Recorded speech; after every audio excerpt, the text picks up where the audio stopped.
from Global Kingston.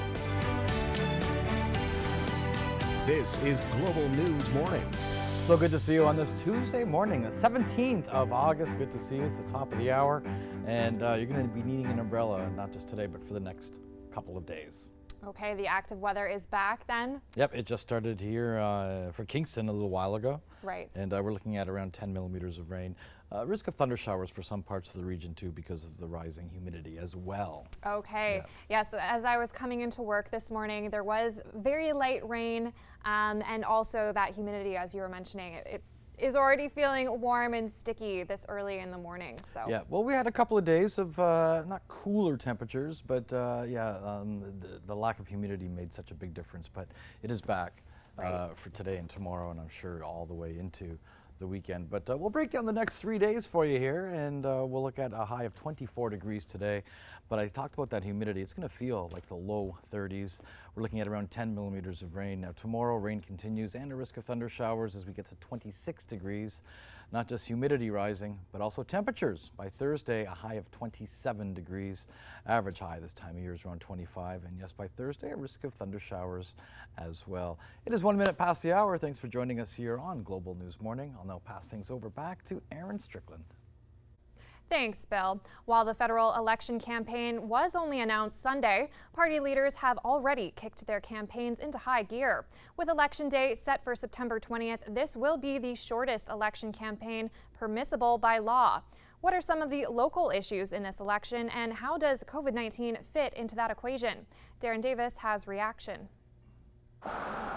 Canada's 44th general election is just underway, and election signs are just beginning to dot the local landscape. As political campaigning ramps up, there are no shortage of issues that southeastern Ontario voters want to see addressed, many of them tied to the COVID-19 pandemic. Particularly right now because of COVID and all of the handouts and kind of subsidies to keep things going.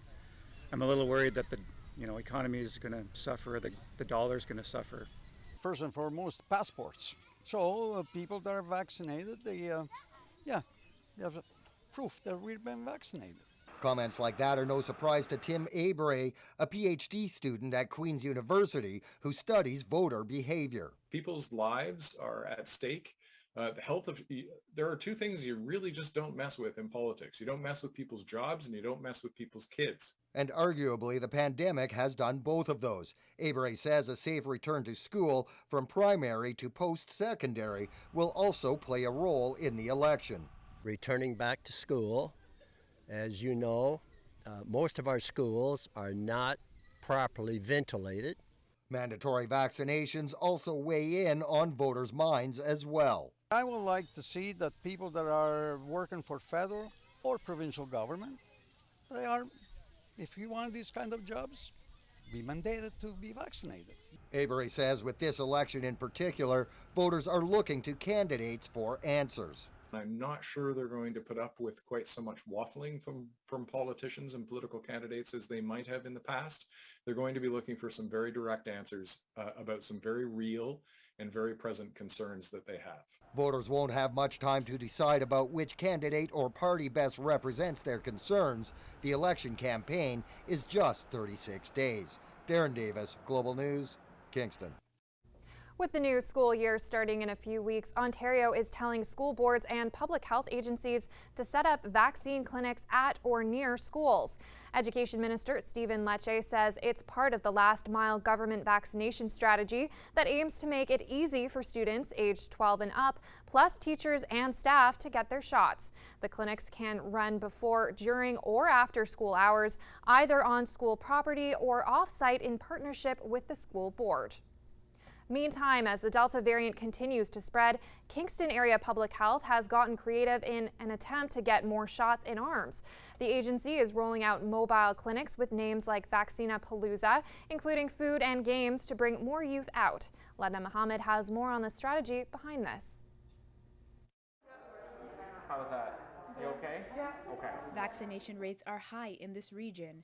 Approximately 83% of those 12 and up have received a single shot, and 75% have had both doses. But the acting medical officer of health says we can do better. I really believe our community can continue to do better on the vaccinations. So to keep the momentum going, KFLNA Public Health has been getting creative in their approach, including this mobile vaccination clinic on one of Kingston's new electric buses.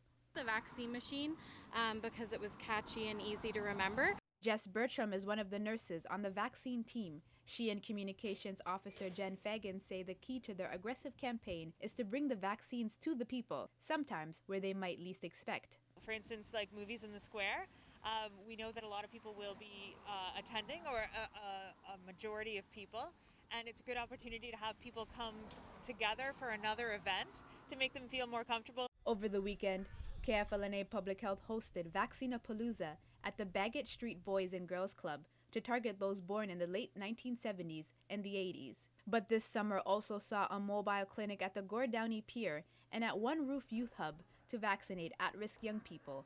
There was free food and games to make the experience a bit more fun than just a jab in the arm. Our vaccine team does work at researching like where it might be beneficial to have a mobile clinic based on our data.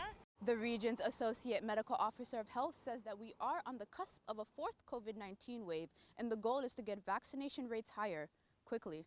We want rates as high as possible for vaccinations. As Dr. Moore have said, we want it as high as possible.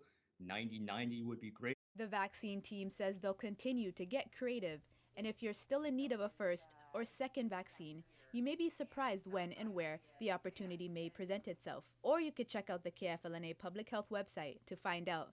Ledna Mohammed, Global News, Kingston. Here are the latest COVID-19 numbers from across the region now. Kingston Area Public Health reported 2 new cases yesterday, a woman in her 60s and another woman aged 18 to 29. There have been 6 recoveries since Friday, leaving 7 active cases. Leeds Grenville Lanark Public Health is reporting no new cases and active cases stand at 12. Hastings Prince Edward is reporting 11 new cases and 11 recoveries, leaving active cases at 28. Provincially, Ontario reported more than 500 new cases for the 5th day on Monday, but no new deaths. Of the 526 new infections recorded, 353 were unvaccinated, 60 partially vaccinated people, and 113 fully vaccinated people. And now let's head over to Bill for a check on that forecast. Bill, are we seeing that rain already this morning? Well, it depends on where you are in the region, but yeah, Kingston looking at some rain right now, as is Brockville and Smiths Falls. 21 though for Kingston and Belleville, 17 for Smiths Falls and Brockville, 16 for Ottawa. We'll get you updated right now with our Futurecast images, and yep, dealing with rain this morning. We will continue to do so throughout the morning, intermittently, and even into the afternoon. And more rain is on the way for tomorrow, and don't rule out the idea of pop-up thunder showers as well. Belleville, 26 degrees for you today, a humidex value though of feeling like 32. Up to 10 millimeters of rain will fall for you today. 27 both Wednesday and Thursday. Rain in the forecast for both days. Brockville, 23 degrees for you today, a little less than average, 10 millimeters of rain. Humidex value putting you, it's going to feel like the low 30s. 27 tomorrow, risk of thunder showers, 28 on Thursday. Smiths Falls, only 22. However, you factor in that humidex value, it's going to feel around 30 degrees. Rain for you, 27 tomorrow, 28 on Thursday. Now for Kingston, we'll get to 24 degrees today, 26 on Wednesday, 27 on Thursday. Friday, more light rain. Saturday, we also deal with the risk of thunder showers. So as you see these icons for each day, you see a little bit of sunshine in there, but also some precipitation. A British man and his son have become the first people to cross the English Channel on e-foil boards. This is fascinating stuff. Rob Wiley and his son Morgan use flight boards, electric-powered hydrofoil boards that use their motors to hover about 3 feet above the water while traveling up to 20 miles per hour. Okay. They crossed the English Channel in about 1 hour and 44 minutes. Wow. The men began from Cap Gris-Nez, France, and arrived in Folkestone, England at the end of their 23-mile journey. Flightboard congratulated the duo in an Instagram post saying Rob Wiley's board only had 4% battery strength by the end of that journey. Wow. It's incredible. It is. And where was that, Bill? That was, you want me to, where they launched from France? Cap Gris-Nez. Right. Right there. Okay, well, we've got a busy show this morning. Here's what's coming up on Global News Morning. Cap Gris-Nez. Joanne Gervais, a local artist. You might have seen her before. We'll tell you why. 7:50 The Dirt, and we'll talk about a house that is made out of tires at 8:20 a.m. Stay with us. We're back after the break.